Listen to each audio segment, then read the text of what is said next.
um episódio para aquecer o nosso coração. Oi, gente, tudo bom com vocês? Eu sou a Jéssica e este é o meu canal. E no vídeo de hoje, bora falar sobre o quarto episódio da segunda temporada de Maxton Hall, que chegou sexta-feira na Prime Video. Bora comentar sobre todos os acontecimentos desse episódio e aproveitar para dizer o quanto o nosso casal protagonista entregou tudo, uma química absurda. Foi um episódio para aquecer o nosso coração. Foi, mas também terminou de uma maneira que, assim, me deixou angustiada, entendeu? Me deixou angustiada. Mas é isso, se você gosta de séries, filmes, livros, doramas, não se esqueça de se inscrever no canal, deixar aquele like e me seguir nas minhas redes sociais que vai estar passando aqui na tela. E os links vão estar todos na descrição também. Estou fazendo vídeos semanais de Maxton Hall aqui no canal, mas eu faço vídeos de outras séries e outros filmes também. Então, se você quer recomendar algum vídeo, recomendar alguma série, pode comentar aqui nos comentários, que eu estou olhando todos. E é isso, bora pro vídeo. O discurso do James teve consequências. Então a gente finalizou o terceiro episódio com um discurso maravilhoso do James falando sobre a sua vulnerabilidade. Ele falar sobre os seus sentimentos, sobre suas angústias e tudo mais, para muitas pessoas é mostrar a vulnerabilidade. É o que o pai dele enxerga dele. E não enxerga como um ato de coragem, sobre falar sobre seus sentimentos, de falar sobre a mulher que ama e sobre o erro que cometeu com ela, ou até mesmo falar do quão mal psicologicamente ele está após a perda da mãe, o que é algo totalmente natural. Então, o pai dele, ele basicamente tenta criar robôs, né? Mas a Lydia e o James são humanos e querem falar sobre seus sentimentos, e eles vão errar e eles vão acertar, mas infelizmente o pai deles não enxerga dessa maneira. A gente vê isso acontecendo no episódio relacionado à Lydia também, que eu ainda vou falar sobre isso. Gente, tá piscando muito, né? Eu vou tentar não deixar piscando tanto aqui. A gente vê isso acontecendo com a Lydia durante o episódio, mas logo de início a gente vê isso com o James, né? Então o James tá enfrentando essas consequências, mas ele tá bem consigo mesmo de ter falado sobre os seus sentimentos, de ter se tornado um livro aberto, vamos assim dizer, né? Então, eu fico muito feliz porque a gente vê a evolução do personagem, né? O James, lá do primeiro episódio da primeira temporada, fazer esse discurso, falando sobre os seus sentimentos, mesmo que ele, desde o início, ele sempre foi muito diminuído, né? Ele sempre foi muito acuado, vamos assim dizer, né? Porque a gente teve um flashback nos 3 primeiros episódios mostrando a atitude do pai dele em relação ao James do passado, né? Ele criou o James pra não falar sobre os seus sentimentos, pra guardar eles, pra engolir o choro, né? Então, assim, a gente tem esse ditado, né, de engula o choro. E é isso que o James sempre fez, né? Então, a gente tem um flashback nos 3 primeiros episódios, que é uma cena do James com dor, né? E por causa que tava jogando um esporte, não sei se é lacrosse, com os meninos, e o pai dele, basicamente, engole o choro, entendeu? Você não tem que chorar. A nossa família não pode chorar. Então, assim, ele foi criado dessa maneira. Então, ele tentar mudar isso, essa crença, desde a infância, é algo muito difícil. Então, ver ele mudando cada vez mais, isso é simplesmente muito maravilhoso e satisfatório. Como eu comentei no vídeo anterior sobre os 3 primeiros episódios dessa segunda temporada, eu falei um pouquinho sobre algumas mudanças que aconteceram em relação aos livros. Pra quem não sabe, eu fiz um vídeo contando tudo o que acontece no segundo livro de Maxton Hall, tá aqui no canal. E teve alguns acontecimentos nessa adaptação que eu sinto que eles fizeram algumas mudanças, mas eles não tiraram totalmente os acontecimentos do livro.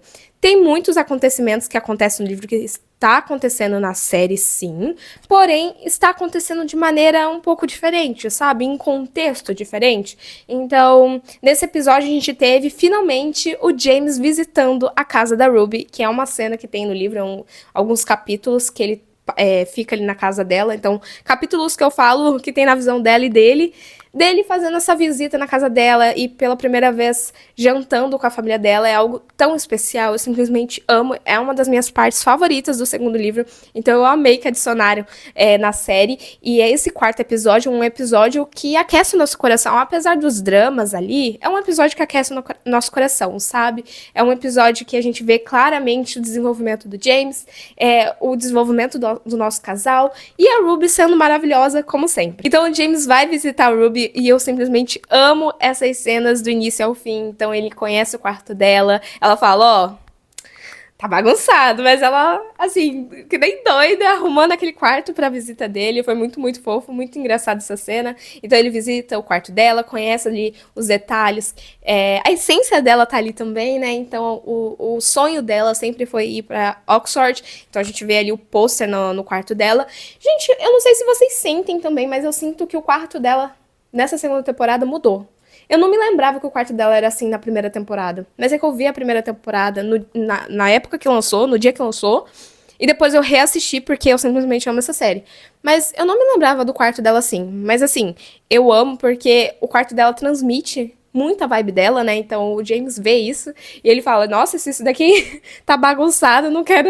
Como é que é o arrumado desse quarto, né? Então eu amei essa cena dele conhecendo ali o quarto dela, eles conversando. Depois eles começaram a se beijar e tudo mais, né? E a situação toda. Só que teve uma cena que eu fiquei assim em choque, porque o James ele falou assim pra Ruby: em algum momento eu vou ter que casar com a Elaine. Aí eu falei assim: Meu filho, não se fala isso pra sua namorada, entendeu? Mesmo que eles estavam ali tentando se resolver, ainda assim é a namorada dele. E ele falar isso pra ela, tipo, eu sei que ele não quer casar com a Elaine, é óbvio, porém. Foi muito engraçada essa cena, sabe? Foi muito engraçada essa cena. Inclusive, gente, eu sei que eu vou parar o vídeo do nada, mas vocês viram que eu tirei o aparelho? Sim, eu tirei o aparelho, gente. Eu estou usando o móvel. Eu tive que tirar o móvel pra guardar. Porque senão eu ia falar toda enrolada aqui com vocês, porque eu tirei ontem, então eu ainda tô tentando me adaptar a esse aparelho móvel. Então não dá pra me comunicar, porque eu tô falando igual Cebolinha. Então eu resolvi tirar, mas eu tirei o aparelho, gente, depois de quase 3 anos. Eu tô até estranhando. Eu tô gravando vídeo, mas eu tô me estranhando, tipo assim, como assim eu tô sem aparelho depois de 3 anos? Eu tô desacostumada ainda.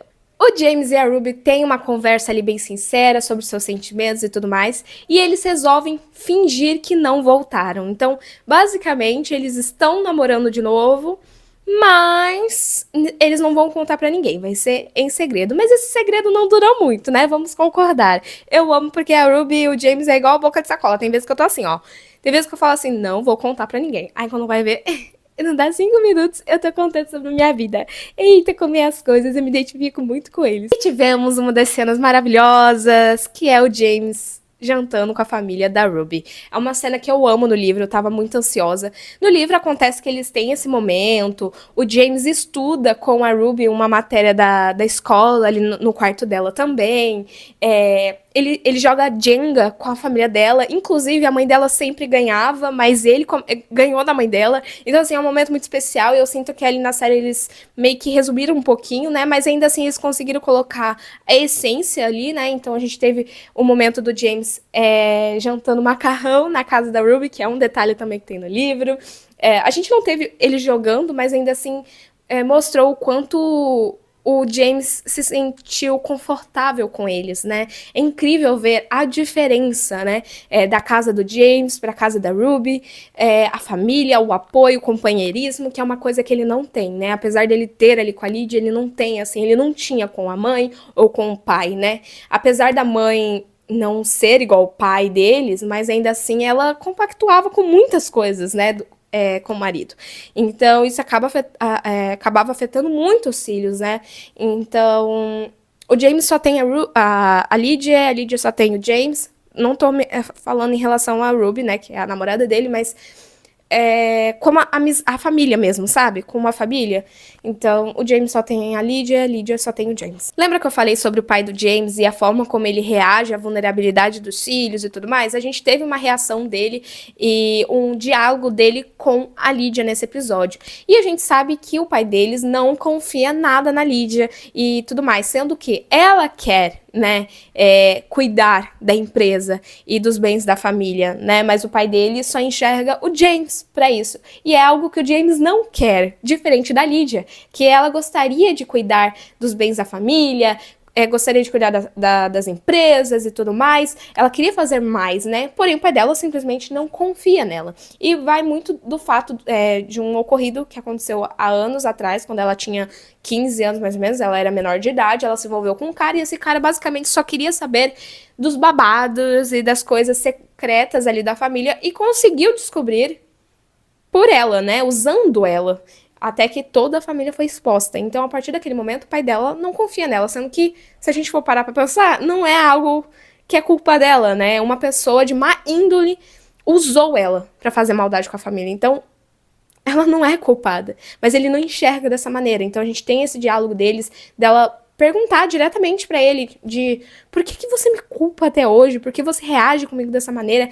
Porque ele basicamente meio que castiga ela, sabe? Fazendo essas coisas, tendo essas atitudes com ela. Ele só tá castigando a própria filha. E é muito triste ver, porque a cena termina com ela colocando a mão na barriga e tudo mais. Então, assim, gente, meu Deus, essa família é simplesmente destruída simplesmente por causa daquele homem. A gente tem ali a Ruby e o James fingindo ali que, né, que eles não estão namorando, porém, gente, vamos concordar, né? Eles se olhando daquele jeito, como que a gente aceita que eles estão fingindo que eles não estão juntos, não é mesmo? Eles não disfarçam nada, nada. E a gente vê a Elaine observando eles atentamente até que ela cria um plano.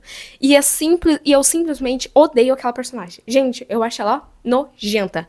Nojenta mesmo. E eu tô falando sério, tá? Ai, Jéssica, mas... Ai, você tem nojo dela. Por quê? É que não sei... Gente, eu ainda vou falar sobre isso, mas eu acho ela nojenta. E pra mim, no livro, porque a traição, gente...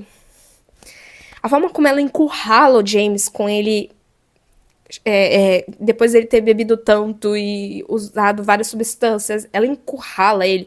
Que aquela cena me dá nojo, sabe? Então... assistir ela na série ali é pior, porque eu visualizo, assim, ela ali, sabe? A atriz é lindíssima, lindíssima, mas ela atua tão bem que eu criei um ranço daquela personagem. Ah, absurdo, ela tá atuando muito bem, viu? Porque ela tá entregando a Elaine, realmente. E, assim, eu tenho um ranço absurdo daquela personagem. E no livro ela é maior de idade, tipo assim, ela já... O James e a Lydia tem 18 anos e tudo mais, mas no livro ela já se formou, então ela tecnicamente é mais velha que eles que ainda estudam, né? Então, que é pior ainda, né? Pior ainda. Mas assim, voltando. Ela cria ali um plano, então ela resolve chamar todos ali pra festa com roupas brancas, um piquenique que ela ia fazer na beira do lago. Então ela chama todos, o James, os amigos, incluindo a Ruby. Tanto que a Ruby fica assim, olhando pra Lynn, amiga dela, porque tipo, oxe, essa garota tá me chamando pra festa? Eu vou. Ela resolve ir. Então, assim, até todo mundo fica tipo assim, como assim a Ruby vai?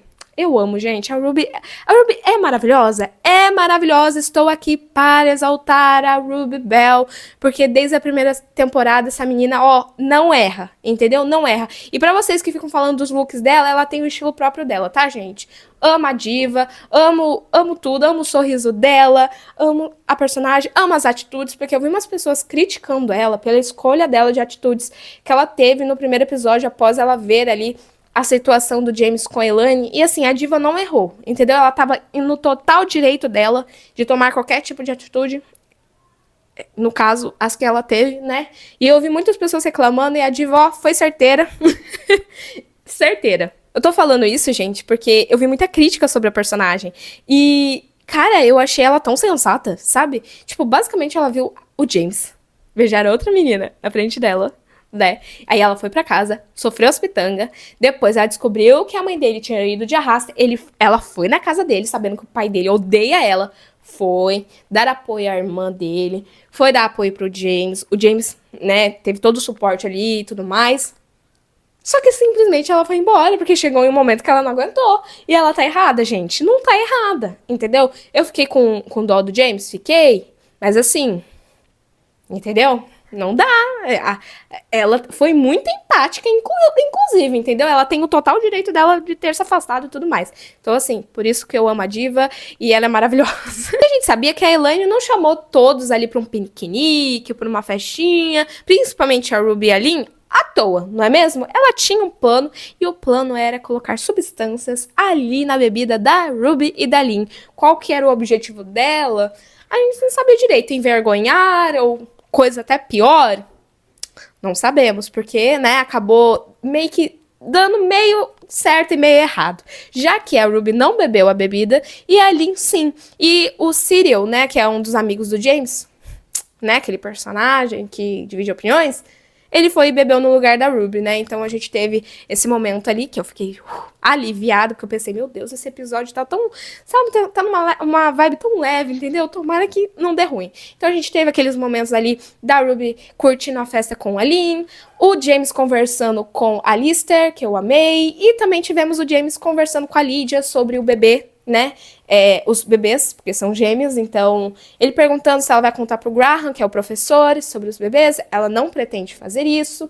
E ela também fala sobre o James tentar voltar com a Ruby e tudo mais. Mal sabe ela que eles já voltaram, então eu gostei muito, eu gosto muito da parceria dos dois, eu gosto muito da irmandade deles, eu gosto o quanto eles se apoiam, eles se amam, então assim, eu amo Lydia e James. A gente termina aquela festa com quem aparecendo? O Frederick. Frederick, que é irmão da Elaine, que é o irmão mais velho dela. Então, a Elaine tem o Alistair, que é o amigo do James, e o Frederick, que é um porre, né? Um cara chato, absurdamente chato, mesquinho, né? A gente sabe que ele é bem mesquinho, ele é chato, ele é estúpido, ele é grosso. Então, assim, podemos falar várias coisas negativas, né? Que ele é, né? Que é um personagem babaca. E, se eu não me engano, ele é o cara que meio que joga uma bola do esporte lá, lacrosse, eu acho, no James, no flashback. Então, é ele, porque as famílias deles são bem próximas e tudo mais. Então, ele acaba aparecendo na festa e acabando com a festa, né? Porque o cara chegou, quis ali enfrentar meio que a Ruby em um certo momento. Não, na verdade, tentou humilhar o Alistair, depois o James interviu, tentou humilhar o James, tentou humilhar a Ruby, aí que o James falou o quê? Vou assumir minha namorada. E assumiu ela na frente de todo mundo. Por isso que eu falei, gente, eles são boca de sacola. Gente, o plano deles não durou o quê? Um dia? 24 horas? Não durou, porque eles são boca de sacola. Mas o bom, o que me alivia, é que depois que eles saíram dali... Primeiro, antes mesmo, o Cyril vomitou nele. E a Lynn também. Então, assim, eu me diverti demais com aquela cena. Amei. Ele teve o que mereceu. Até pouco ainda, né, gente? Até pouco, mas eu amei aquela cena. E depois a gente finaliza com aquele momento do James com a Ruby voltando pra casa e ele se despedindo. E eu só fiquei imaginando o motorista vendo tudo, né? Porque o motorista tava seguindo eles de carro. Aí eu fiquei pensando, meu Deus, o motorista tá vendo tudo aquilo. Meu Deus do céu. A Ruby foi chamada para ir na fundação da Alice Campbell e eu simplesmente amei esse momento. É uma coisa que tem diferente ali no livro, porque não é citado nada disso no segundo livro, mas ainda assim eu gostei bastante desse momento, porque ela conseguiu um trabalho ali na fundação. Então, pelo que eu anotei aqui, ela recebeu um curso, né? Tipo, basicamente ela vai fazer um curso e ainda trabalhar na fundação. Então, assim, eu simplesmente amei. A Ruby merece bastante, então ela se esforçou muito para conseguir ótimas oportunidades, então assim, ela merece ir muito. E o James aproveitou para surpreendê-la naquele momento, então eles foram para um jantar a sós. Gente, podemos falar o quanto essa cena foi maravilhosa? Eu amo essa cena no livro, eu simplesmente amo, que é um jantar. Na verdade, se eu não me engano, no livro, ele meio que fecha um restaurante só pra eles, mas eu posso estar enganada. Mas assim, ainda assim, eu amei a forma como eles adaptaram. Eu achei que ficou simplesmente incrível, incrível. Gente, ficou maravilhoso. Ficou maravilhoso, eu amei, fiquei apaixonada. Eu acho que foi um momento tão significativo deles. Então, ela tentando entender ali o que tinha pra pedir, né, pra jantar, e acabaram que pediram hambúrgueres, só que, tipo assim, gente, aquilo é mini hambúrgueres, né? Nem claro, tipo assim, aquilo dali não ia tapar um buraco na minha barriga, então eu teria que comer uns 5 daqueles hamburguinhos, e eles tiveram aqui aqueles momentos de olhares e tudo mais, e beijo pra lá, e beijo pra cá, e aí o garçom assistindo tudo, ele ficou assim, Senhor Belfort, você quer que eu chame o motorista? E é isso, né? Eles foram terminar no carro. Tô brincando, gente, mas eles tiveram todo momento ali no carro e tudo mais, indo embora. E eu achei esse jantar maravilhoso. E tocou uma música chamada If You Love Her. E eu preciso pegar a letra dessa música pra falar dela aqui pra vocês, porque eu amei e eu acho que combinou super com a cena e com os personagens. Por que que eu achei que combinou super com eles? Eu acho que a letra descreve muito os dois, e eu simplesmente amei essa cena, eu acho que ela ficou incrível. Eu já conhecia a música, mas eu não sabia o nome dela, então eu até pausei, porque a Amazon tem a opção de você ver a música que tá tocando na cena, então eu amo essa opção na Amazon, não, na Prime Video. E eu amo isso, nos vídeos de O Verão Combinou Minha Vida, eu sempre analisava quando dava algumas músicas que tocavam nas cenas, então eu vou analisar essa aqui com vocês, né, porque eu simplesmente amei. Eu amei essa cena, gente, esse jantar deles, esse momento deles. Eu acho que foi um momento, tipo, tão feliz para os próximos episódios, porque a gente sabe que a gente vai sofrer, né? A gente sabe porque tem o pai do James na série, então a gente sabe que vamos sofrer. Eu vou ler um pouquinho da letra da música aqui pra vocês, tá bom? Pegue. Se ela te der seu coração, não o quebre. Deixe seus braços serem um lugar onde ela se sinta segura. Ela é a melhor coisa que você terá. Ela sempre tem dificuldade em adormecer. Ela gosta de se aconchegar debaixo dos lençóis. Ela adora músicas pop e dança. E programas de TV ruins. Ainda há algumas outras coisas. Ela adora bilhetes de amor e bebês. E gosta de dar presentes. Tem dificuldade em aceitar um bom elogio. Ela ama toda a família e todos os seus amigos. Então, se você é aquele que ela deixa entrar, pegue. Se ela te der o coração dela, não o quebre. Então, esses momentos da letra que fala beije-a com paixão o máximo que puder. Passe as mãos pelo cabelo dela sempre que ela estiver triste. E quando ela não percebe como ela é bonita, diga a ela repetidamente para que ela nunca se esqueça. E aí depois tem um momento aqui que é um momento que repete e é uma música que é uma parte que eu gosto bastante, que ela adora bilhetes de amor e bebês e gosta de dar presentes. Tem dificuldade em aceitar um bom elogio. Ela ama toda a sua família e todos os seus amigos. Então, se é você aquele que ela deixa entrar, pegue. Então, assim, eu amo porque a Ruby, ela sempre foi muito fechada para relacionamentos, para o amor, né? Então, ela realmente deixou, né, o James entrar. Ela entregou o coração pra ele. Então eu achei que essa letra combinou super com ela, principalmente em relação a ela amar sua família, os amigos e deixar ele entrar, né? Então, assim, eu acho que ornou muito com os dois. Eu fiquei apaixonada realmente, assim, pelo encaixe que foi essa música. E eu lembro que na primeira temporada tocou várias músicas maravilhosas que ornou muito com o casal. Então, essa daqui foi, assim, eu acho que até o momento foi uma das melhores músicas que apareceu. Nos 3 primeiros episódios houve músicas maravilhosas também, mas essa eu acho que ornou muito com a cena. E a gente finaliza o episódio com uma tremenda tristeza, né? Porque eu tava feliz porque o James convidou